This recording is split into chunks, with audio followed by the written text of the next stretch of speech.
Fala, meu lindo!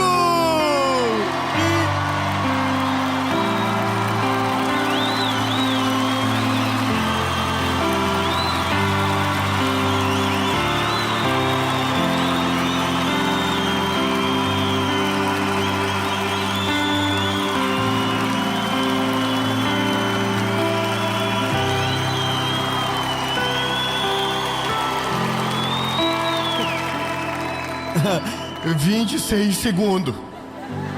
Vocês acabaram de bater o recorde. Mas não gasta tudo, né? Irmão, meu Deus do céu, que alegria! Nós estamos em São Paulo e essa é a série Preciosas Sementes. E eu tenho uma palavra de Jesus para o seu coração, meu lindo. Toda segunda-feira, 7 horas da manhã, sem falhar, sem vacilar, tem uma palavra de Jesus para você aqui. E hoje não vai ser diferente. Eu quero falar sobre aumentar a fé. Eu não sei se você compreende, mas o nível da sua entrega determina o tamanho e a velocidade do teu milagre. Então, meu lindo, antes da gente ir para a mensagem, eu tenho um recado muito importante. Na verdade, 2. Um é um pedido, né? Curte o vídeo. Curte o vídeo, comenta, compartilha, manda pros amigos, pros inimigos. Isso. Se inscreve pra gente chegar em 10 milhões. Ah, não. Já chegou. Meu Deus do céu. Só Jesus, meu lindo. Então, se inscreve, ativa o sininho. E um pedido importante. Nós estamos em 2025. E talvez você nos acompanhe há muitos anos e já foi muito abençoado por tudo aquilo que você viveu. E você entende que tudo aquilo que Deus está fazendo no nosso tempo nos torna um solo fértil através da nossa associação evangelística, que hoje está cuidando de milhares de pessoas. Então eu aproveito o começo dessa mensagem para dizer que você pode fazer parte dessa história. Nós precisamos de voluntários, nós precisamos de homens e mulheres de Deus que se levantem, porque esse ano será o ano da maior colheita da nossa história e você pode fazer parte semeando, servindo, e as informações que você precisa vão aparecer aqui embaixo. E após isso, vamos para a nossa prioridade, vamos para a mensagem.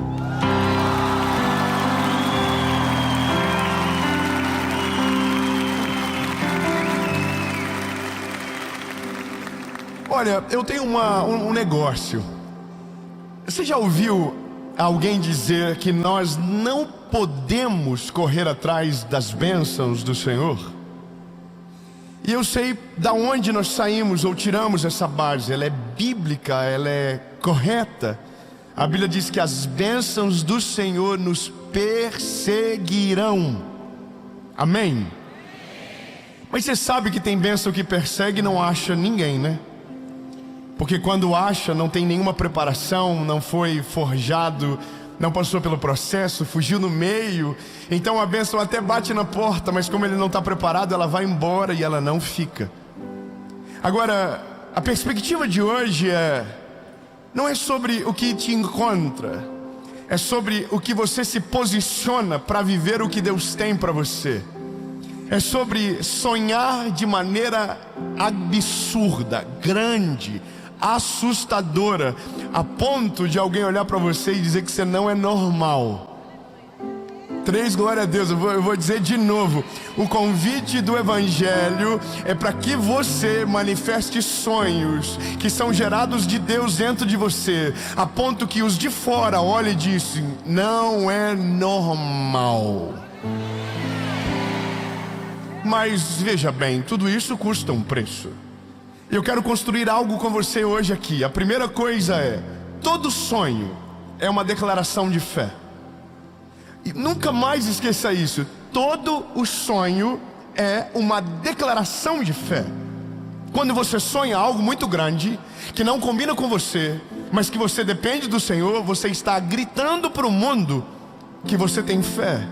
E que a sua fé está num Deus que é poderoso para fazer muito além do que você pode pensar ou imaginar. Então, sonhadores são pessoas que produzem e que geram fé.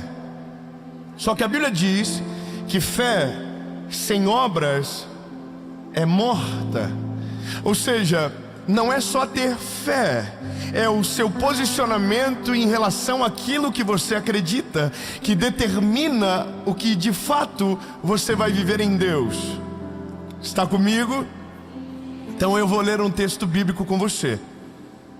Segundo livro dos Reis, capítulo de número 4, versículo de número 1 diz: Ora, clamou ali uma mulher das esposas dos filhos dos profetas a Eliseu, dizendo: O teu servo, meu marido, está morto, e tu sabes que o teu servo verdadeiramente temia ao Senhor, e o credor veio para levar consigo os meus 2 filhos para serem seus servos. E Eliseu disse a ela: O que eu posso fazer por você? Conta-me o que você tem na sua casa. E ela disse: A sua criada não tem nada em casa, além de vasos vazios e uma botija de azeite. Então ele disse: Vai, pede a ti vasos emprestados de todos os teus vizinhos, vasos vazios, não peça poucos. E quando tu entrares, fecharás a porta diante de ti, diante dos teus filhos, e derramará dentro de todos os vasos, e tu porás de lado aquele que estiver cheio. Assim ela foi diante dele, fechou a porta diante de si, e dos filhos que trouxeram os vasos para ela, e então derramou. E sucedeu que quando estavam cheios todos os vasos, perguntou ao seu filho: Traz mais um vaso. E ele disse: Não há mais. Então a palavra diz: E o azeite parou. Eu sei que algumas coisas é chover no molhado. Você já ouviu milhares de vezes sobre essa mulher, essa viúva que pede ao profeta para que o ajude, para que os filhos não sejam, servos, escravizados por conta da dívida. Ela tem uma conta para pagar. E porque ela tem uma conta, ela depende de um milagre de Deus. E esse milagre, ele vem através de um profeta. Só que eu quero que você observe a condição que o profeta dá para essa mulher. A condição que o profeta apresenta para ela. A Bíblia diz que o profeta fala: Você pegue vasos vazios na vizinhança, traga para dentro da sua casa, fecha a porta, vai ficar dentro de casa só você e os teus filhos. Então você vai deitar azeite dentro dos vasos. O que Deus está falando através do profeta é: a quantidade de vasos que você ter na sua casa vai determinar a quantidade de azeite que você vai ter com você. Ponto importante. Eu sei que todo mundo aqui é extremamente inteligente, mas pensa comigo: se você tem uma palavra sobre você que diz que a quantidade de vasos determinará a quantidade de azeite, a tua preocupação maior será qual? Seja sincero.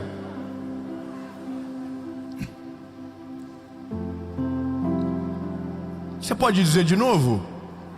Vasos. Só que olha, se você se preocupa com algo, você mesmo faz, você não terceiriza.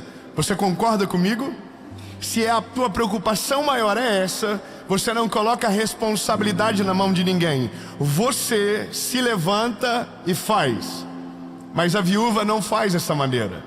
A viúva pega e manda os filhos dela irem buscar vasos na vizinhança. Quando os filhos dela voltam, ela fecha a porta e enche aqueles vasos. Eu vou te dizer uma coisa que é natural do ser humano, que se a gente pensar de fato, talvez era o que nós faríamos no lugar dela. Nós não pediríamos para os filhos irem sozinhos. Nós iríamos dividir em 3 grupos então, ou 3 pessoas ao invés de 2. e nós não voltaríamos para casa até que o último vaso daquele vilarejo tivesse escondido dentro do meu lar. Não, eu vou melhorar para ver se você vibra isso comigo. Se eu sei que Deus tem o poder para fazer, e que o que Deus vai fazer depende da minha fé, a minha fé vai fazer com que eu casse vasos, não que eu veja o azeite primeiro. Não, eu vou melhorar, até nós voar aqui dentro. Então, se eu sei que Deus vai se responsabilizar pelo azeite, só me sobra uma responsabilidade. Qual é a minha responsabilidade? Vasos. Quanto tempo Deus precisa para multiplicar azeite? Segundos. Quanto tempo eu preciso para buscar vasos? O tempo que for necessário, porque eu sei que quando eu fechar as portas, o azeite será derramado e multiplicado vaso por vaso. Sabe qual é o nosso problema? A gente tem mais pressa em buscar azeite do que dedicar tempo para ir atrás dos vasos. Porque na nossa cabeça foi nos conformado realidades que são coerentes com aquilo que nós fomos semeados. Eu vou ser mais específico com você. A cultura que foi gerada em você, a semeadura de família, de escassez, de qualquer coisa do tipo que foi colocado em você, determina o tamanho do que você pode sonhar. É mais ou menos isso. Se você nasceu numa família onde sonhadores foram, formados à sua volta, você nascerá num ambiente onde sonhos são possíveis. Então os teus sonhos sempre são maiores do que a geração que veio anterior. Você foi incentivado a sonhar, você foi impulsionado a sonhar coisas grandes. Agora veja bem, quando nós não tivemos esse cenário, quando nós fomos criados num ambiente de muita miséria, ou quando nós fomos criados num ambiente onde tudo aquilo que a gente disse que poderia acontecer, foi contado que nós não iríamos conseguir. Então de repente, nossa preocupação não é mais a quantidade de vaso, é o pouco de azeite que cair na botija já nos é suficiente. E esse é um negócio que para mim é importante. Quando alguém ouve uma palavra dessa, diz: isso aí é coisa motivacional. Eu não penso isso. Eu penso que um sonho grande é o que mais deixa a gente cheio do Espírito Santo e na presença dele. Porque quem tem sonhos grandes depende da grandiosidade de Deus para que eles aconteçam. Eu vou melhorar. Quem tem grandes sonhos vive ocupado. Quem não sonha é uma vida vazia, não tem nada para acontecer pela frente. Então não precisa orar, não precisa jejuar, não precisa ir na vizinhança atrás de vaso. Você só vive no cheiro da estação que está passando. Só que o convite do Evangelho para mim e para você é: sonhe sonhos que não combinem com você, mas que combinem com o Deus que chamou você para viver a vida que Ele planejou para a sua história na terra. É lindo, eu vou melhorar. Deus não chamou você para viver os sonhos dos teus pais. Deus não chamou você para viver os sonhos que os teus amigos projetaram sobre você. Deus não chamou você para viver os sonhos que o teu passado gerou na sua história. Deus chamou você para viver os sonhos dele nessa terra. E os sonhos dele são incontáveis, inimagináveis e na maioria das vezes inalcançáveis. E porque são inalcançáveis, quando o teu braço não atingir, a mão de Deus vai te levar até esse lugar. Eu estou com medo. Nessas horas ontem, oh lindo, eu vou te falar um negócio. O nosso porém disso tudo é entender que tudo na vida tem fases. E eu não quero falar sobre todas essas fases agora nessa mensagem. Mas o sonho, se você for sintetizar, ele tem fases. Ele tem a fase do sonho, que é gerado por Deus em nós. Aí ele tem a fase da decisão, que é quando nós olhamos para o sonho de Deus e dizemos: a gente vai viver. Só que aí vem outra fase, que é a fase da espera, que é quando você sonhou, decidiu, mas não aconteceu absolutamente nada. E aí tem a outra fase, que é a fase do impasse, que é você sonhou, decidiu, esperou, e quando parecia que iria acontecer, deu tudo errado. Mas aí tem a última fase, que se você suporta todas elas, você vive, que é a realização. Mas agora não é sobre o final, é sobre o começo. E a primeira coisa que você precisa compreender logo é que o sonho de Deus nunca cabe em você. Não cabe. Eu vou falar para mim, para você, baseado naquilo que eu, pequenininho, já vivi na vida. Eu tenho 34 anos de idade. Eu sei que parece menos. Não era para rir agora, a gente não combinou. Mas eu jamais iria imaginar que um dia eu ia estar em São Paulo com vocês aqui ouvindo uma pregação do Evangelho através de um menino que saiu de Joinville, que nasceu numa família disfuncional, totalmente difícil de acreditar numa realidade positiva, e que agora em 2024, pertinho de 2025, na verdade essa mensagem já está em 2025, amém, feliz ano novo, ela já vai estar passando em 2025, meu Deus, feliz ano novo, aqui, que eu ia estar falando com você. Agora, qual é a loucura? Esse sonho foi gerado quando eu tinha 5 anos de idade. Sabe qual é a minha memória de criança? Eu entrando na igreja e uma mulher olhando para mim dizendo: Deus me mostra você um dia, falando para milhares de pessoas. Qual é o problema? É que eu voltei desse sonho para dentro de uma casa destruída. Então é difícil quando o teu sonho não tem nada a ver com o ponto de partida da onde Deus te semeou. É quando você olha para a loucura de Deus e diz: Deus, calma aí, segura a onda. É tão longe que não tem para como fazer. Só que o que Deus quer que você faça não é conta do que Ele disse que Ele vai fazer. É simplesmente dizer: Deus, eu aceito. Eu aceito, não faz sentido, é maior do que eu, é vida louca demais, mas se o Senhor está falando, eu aceito. Diga com a boquinha linda que Jesus te deu, diga: eu aceito. Só que aí, irmão, aí vem a segunda fase, que é beleza, você aceita? Então agora, posicione. Se posicione. Ô viúva, então se você acredita que eu, o Senhor, posso fazer multiplicar o azeite da tua botija? Senhor, eu acredito. Pois então agora, sai daqui e se preocupa com os vasos, porque a quantidade de vasos que você trazer, eu vou encher de azeite. Só que aqui, lindo, é aqui que todos os nossos paradigmas começam a ser quebrados. Porque para se posicionar em relação a um sonho que Deus tem, eu tenho que ter a mentalidade de alguém que já viveu aquilo que ainda é impossível. Eu vou ser mais específico. Eu não quero falar, eu vou falar de você. Você já viu que tem um negócio que só crente louco faz?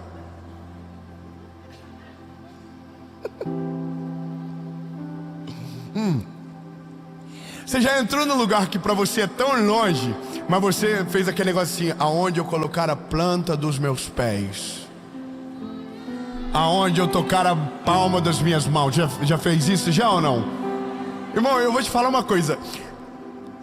Eu fui num evento agora, numa lutinha que teve aí, uma lutinha do Mike Tyson. Ganhei de presente para ir ver a luta do Mike Tyson e do tal do Jake Paul. Irmão, dor de barriga, nervosismo, ansiedade, chegava tudo e não chegava a luta. E aí eu fui para a luta, cheguei na luta, e aí eu entrei num estádio que tinha 75 mil pessoas lá dentro. Irmão, a primeira coisa que eu pensei quando eu entrei lá dentro é: Jesus, um dia esse lugar não vai estar lotado para ver uma luta de boxe. Um dia vai estar lotado para ouvir uma pregação do teu evangelho, Senhor. Um dia isso vai acontecer, eu creio, irmão. E aí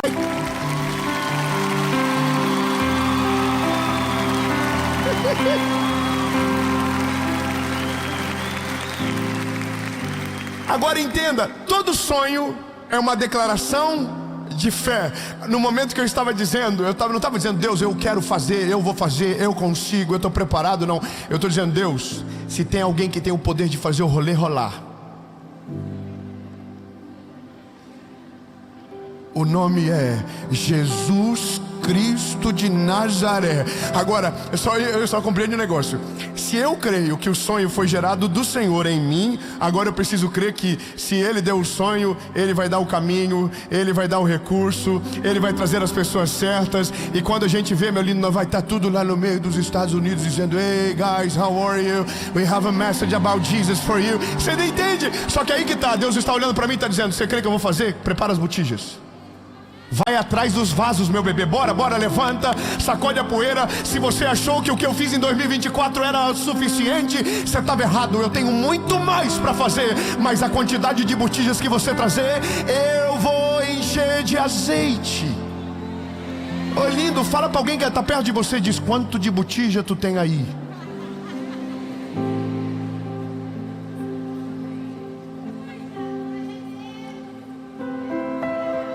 O negócio é, a gente quer viver o que Deus tem, mas a gente não quer fazer o que nós podemos fazer.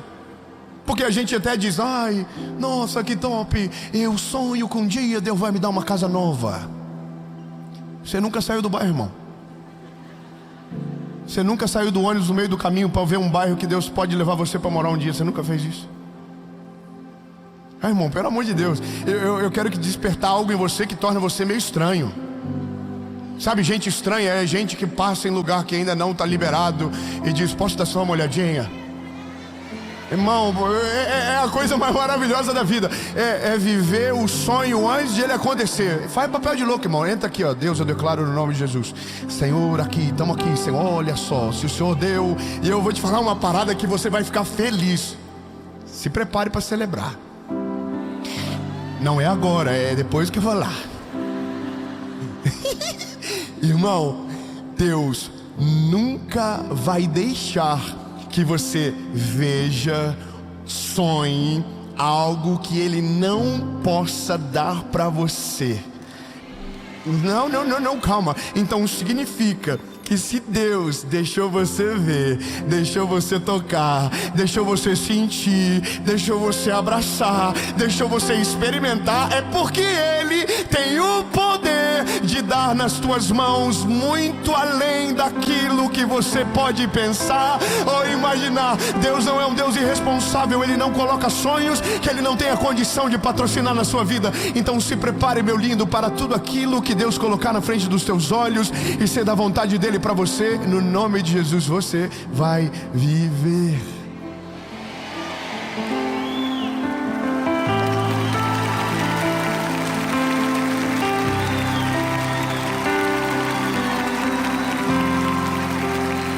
Vou te contar um negócio meu. Eu sempre fui apaixonado por carros. Sempre. Apaixonado. 4 rodas. Era uma revista que tinha, não sei se tem ainda, na minha época eu tinha todas as edições que meu tio dava pra mim. Uma vez eu colei nas paredes do meu quarto inteira todos os carros. Eu cortava, rebaixava os carros, fazia a rodinha por dentro da caixa de ar assim, rebaixava. Eu sempre fui apaixonado. Quando eu tinha 19 anos, sabe qual que era o maior sonho de carro que eu tinha? Um Ford Ka. Mas não é esse do novo, é aquele que é igual um sapinho assim. Um Ford Ka vermelho escuro, que um amigo do meu pai ligou para ele e disse: tenho para vender. Naquele dia eu disse: se eu tiver esse carro, oh my God. Esqueça tudo. Porque os sonhos humanos, eles sempre estão conectados à nossa estação. Os sonhos de Deus não estão conectados à sua estação. Os sonhos de Deus estão conectados com aquilo que Ele já viu sobre o teu futuro. Meu Deus, 3 aleluia. Não sei se você pegou. Então peraí, eu vou melhorar. Então David, você está dizendo que o que eu sonho sozinho é conectado à estação que eu estou vivendo? É. Então significa que o que eu sonho com Deus está conectado ao futuro que Ele já viu? É.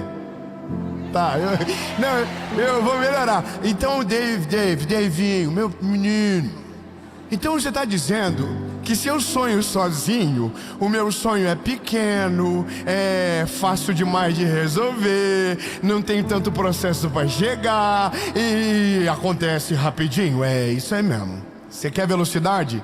Foca no teu sonho.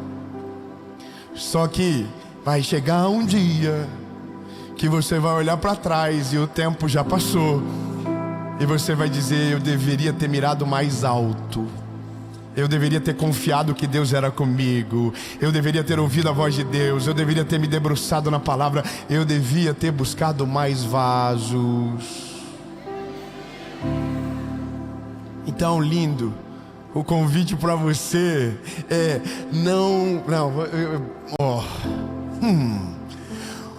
é que esse convite não é só para você, é para mim também. Então eu estou pregando para você e eu estou ouvindo, porque Deus está falando comigo isso já faz 3 meses. Deus está me cobrando já faz isso há 3 meses. Deus está me chamando dizendo: ei, Dave, para de achar que acabou, para de achar que a linha final acaba com a gente. Não, eu não estou nem no começo, eu não estou nem no começo do que eu vou fazer, eu não cheguei nem perto da onde eu vou chegar. Ei, André, nem perto, nem perto. Ei, lindo, Deus quer que você entenda logo. Se você acha que já viveu tudo de bom dessa terra, eu tenho uma palavra de Jesus para você. Você não está nem perto de 1% daquilo que Deus vai fazer na sua vida. Será maior, será melhor, será mais extraordinário e vai desafiar você de um nível absurdo. Mas quando você chegar na fase da realização, você vai olhar para trás e vai dizer: Jesus, obrigado, porque no dia que o Senhor mandou buscar vaso, eu não passei uma vez na vizinhança, eu entulhei de vaso a minha casa para viver a tua palavra. É lindo. Meu Deus, vou terminar.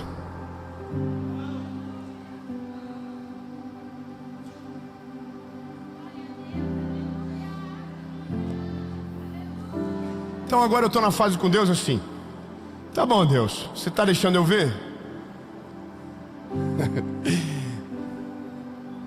Avisa o povo do Bradesco lá.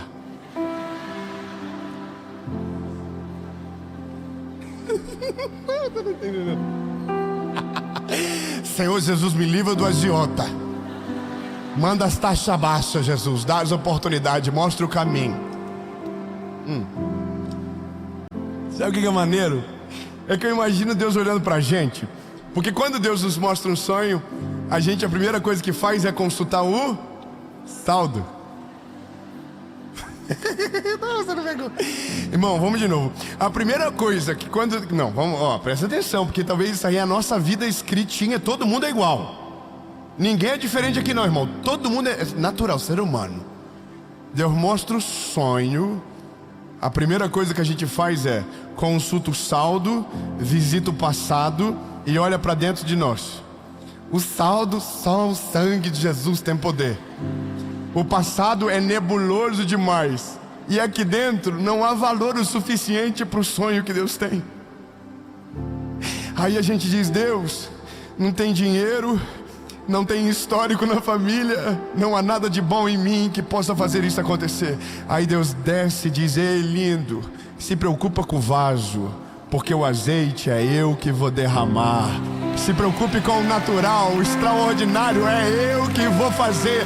Faz a tua parte, se levanta, posiciona, que o milagre é comigo. Sabe qual é a graça do Evangelho? O brilho nos olhos que nos dá é saber que quando Jesus gerou o sonho, Ele já gerou todo o caminho do patrocínio. Não está entendendo? Eu vou melhorar. Deus, tem uma frase boa. Lembre-se, se Deus der o cavalo, Deus vai dar água para o cavalo. Não chegou. Eu vou te falar só uma coisa do ser humano. Um dia, alguém comprou um carro que bebe muito. Aí alguém chegou e disse: nossa, que lindo, pena que bebe demais. Aí esse alguém que comprou o carro disse: não vou dar nomes, se Deus deu o cavalo, não vai ser a água que vai ser o problema. Vou colocar isso de maneira espiritual agora. Deus nunca vai desamparar você com algo que Ele semeou dentro de você. A única coisa que Ele precisa que você faça é aceite que Deus vai fazer algo na sua vida. Aceite, primeiro aceite. Deus, eu creio que o Senhor vai fazer. Segundo, se posicione, faça a tua parte. Levanta, esqueça o que os outros estão dizendo, foque na palavra e se prepare, porque não vai ser do dia para a noite. Vai ter tempo de espera, vai ter impasses, mas no dia da realização, a lágrima vai correr no teu rosto. Quem tiver à tua volta vai chorar e se alegrar junto com você. E aí você vai entender, de uma maneira simples e poderosa, que a coisa mais importante na vida é entender que o Deus que nos chamou não nos colocou na terra para uma vida miserável, para uma vida que nos dê vergonha. Não, Deus nos chamou para que enquanto esse tempo seja, mesmo que passageiro, mas seja extraordinário, seja poderoso, porque tem uma coisa que ninguém pode esquecer: todo sonho realizado glorifica o nome do Senhor. Chega de só os ímpios prosperarem. Está na hora dos justos se levantarem cheios do Espírito Santo, formar famílias saudáveis, construir histórias incríveis, para que o povo olhe e diga: o que esse homem tem? E aí alguém vai levantar no meio e vai dizer: nós não somos o segredo é o Senhor. Jesus, muito obrigado, Pai. Obrigado, Jesus, porque Tu é maravilhoso, perfeito em tudo que faz. Jesus, obrigado porque o Senhor semeou dentro de nós coisas que são muito maiores do que nós. Mas nós cremos e nos movemos em direção à Tua palavra, porque queremos viver exatamente a Tua vontade, Jesus. Mesmo que nos assuste, mesmo que seja grande demais, mas entendemos que o Senhor é conosco, nada vai nos faltar, no nome de Jesus, amém. Pequena reflexão: quem é mãe aqui, levante a mão. A mãe dos meninos que foram buscar vaso.